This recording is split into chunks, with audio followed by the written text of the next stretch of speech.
தமிழ் சினிமாவில் உச்ச நட்சத்திரமாக வலம் வந்து தற்போது அரசியலில் கால் பதித்துள்ளார் நடிகர் விஜய். இவர் தற்போது நடித்து வரும் ஜனநாயகன் திரைப்படத்திற்கு ரீமேக் ரைட்ஸ் வாங்கியது ரசிகர்கள் மத்தியில் பெரும் பரபரப்பை ஏற்படுத்தியுள்ளது. இதற்கு முற்றுப்புள்ளி வைக்கும் விதமாக படக்குழு அறிவிப்பு ஒன்றினை பதிவிட்டுள்ளதாக செய்தி வெளியாகியுள்ளது.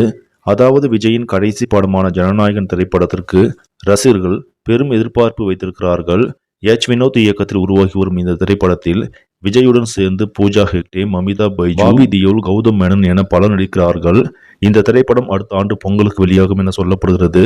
இந்த நிலையில் ஜனநாயகன் திரைப்படம் பகவந்த் கேசரி திரைப்படத்தின் ரீமேக் என சர்ச்சைகள் எழுந்திருந்தது.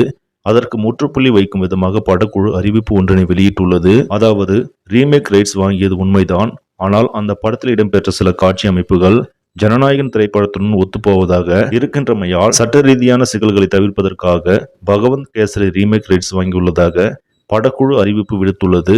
இந்த தகவல் ரசிகர்கள் மத்தியில் நல்ல வரவேற்பு பெற்று வருவதுடன் படம் நிச்சயம் பகவந்த் கேசரி படத்தை விட மிகப்பெரிய அளவில் வெற்றி படமாக அமையும் என்று எதிர்பார்க்கப்படுகிறது.